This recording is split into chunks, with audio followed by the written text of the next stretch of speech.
For decades, it was the simplest health advice. A little bit of alcohol is actually good for your heart. Well, that guidance has just been flipped upside down.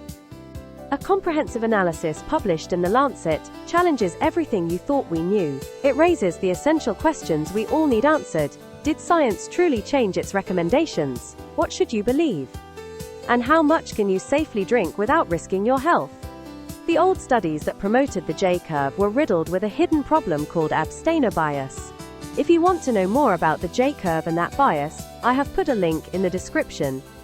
When researchers corrected this flaw, analyzing data from more than 28 million people globally, the analysis in the Lancet showed that the risk for cancers and other diseases begins with the very first drop. This is driven by cell biology. Alcohol creates a toxic compound called acetaldehyde that damages your DNA. Because of this mechanism, the scientists concluded that zero alcohol consumption minimizes the overall risk of health loss. It's a risk that is always present, even with light consumption.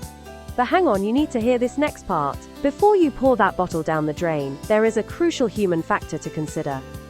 We must weigh that statistically low, but unavoidable, physical health risk against a pro-health factor that is equally validated: social inclusion and stress reduction. Is the minor increased risk from very moderate consumption worth the major benefit to your social and mental health? This is the ultimate trade-off, and the answer is personal.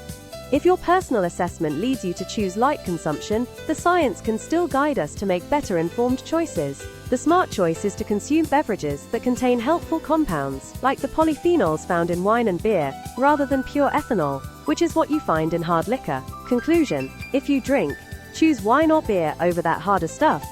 And for the beer drinkers out there, choosing an organic ale or stout may be your best option. These less processed craft beers often retain more of the beneficial compounds from the fermentation process. So the final, definitive conclusion from the latest research: total abstinence is the path of minimal health risk.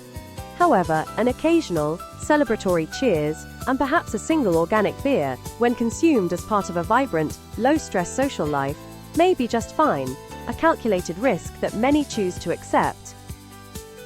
I rarely discuss my own specific health choices on this channel, but in this case, the shift in the scientific recommendations was so significant that I feel it warrants a mention.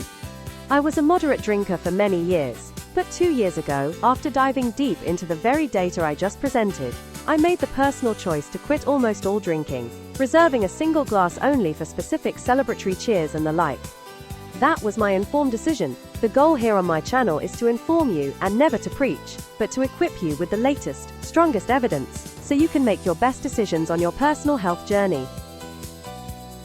And if you like to check the Lancet study for yourself, as always I have linked it in the description, and please hit subscribe if my video helped you out, and for more scientific truths that empower you to live better. Remember, becoming a health superstar is just a bit of knowledge and determination away. Stay vibrant, stay healthy, and I'll see you in the next video.